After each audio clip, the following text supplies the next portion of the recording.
Sabit Al-Bunani rahimahullah berkata, beruntunglah orang yang senantiasa mengingat waktu datangnya kematian. Tidaklah seorang hamba memperbanyak mengingat kematian, kecuali akan tampak buahnya di dalam amal perbuatannya.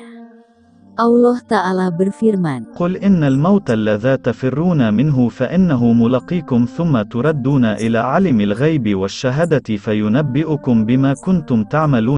katakanlah, sesungguhnya kematian yang kalian senantiasa berusaha lari darinya, dia pasti menemui kalian.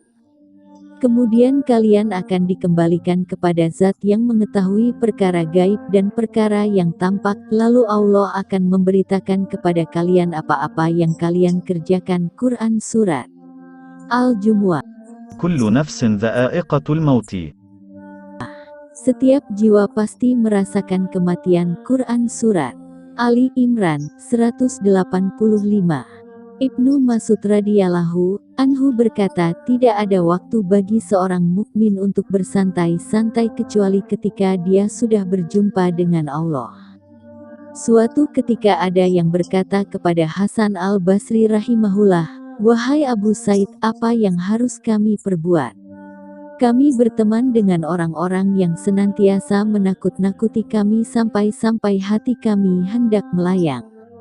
Maka beliau rahimahullah menjawab, demi Allah, sesungguhnya jika kamu berteman dengan orang-orang yang senantiasa menakut-nakuti dirimu hingga mengantarkan dirimu kepada keamanan, maka itu lebih baik daripada kamu bergaul dengan teman-teman yang senantiasa menanamkan rasa aman hingga menyeretmu kepada situasi yang menakutkan.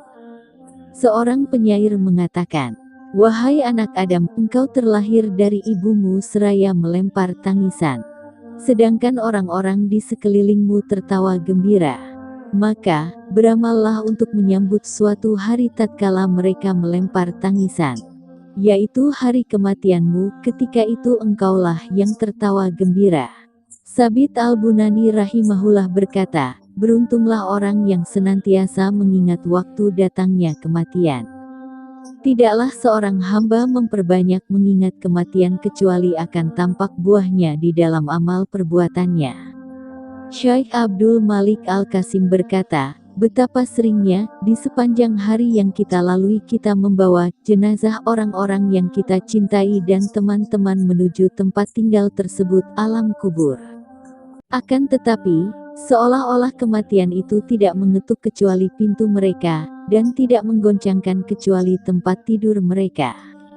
Adapun kita, seolah-olah kita tak terjamah sedikit pun olehnya.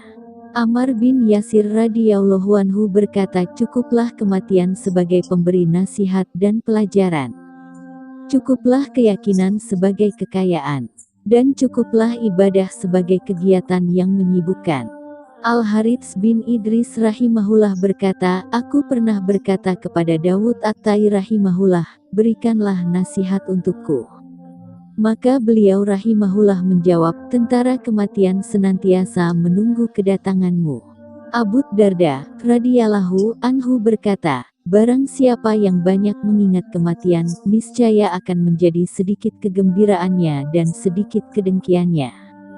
Abu Darda radhiyallahu anhu berkata, aku senang dengan kemiskinan, karena hal itu semakin membuatku merendah kepada Robku. Aku senang dengan kematian, karena kerinduanku kepada Robku. Dan aku menyukai sakit, karena hal itu akan menghapuskan dosa-dosaku. Hasan al-Basri rahimahullah berkata, tidaklah aku melihat sebuah perkara yang meyakinkan yang lebih mirip dengan perkara yang meragukan daripada keyakinan manusia terhadap kematian sementara mereka lalai darinya.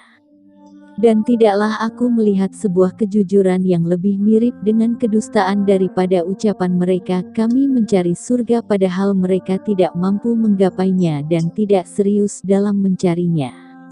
Salah seorang yang bijak menasihati saudaranya, wahai saudaraku, waspadalah engkau dari kematian di negeri dunia ini sebelum engkau berpindah ke suatu negeri yang engkau mengangan-angankan kematian, akan tetapi engkau tidak akan menemukannya.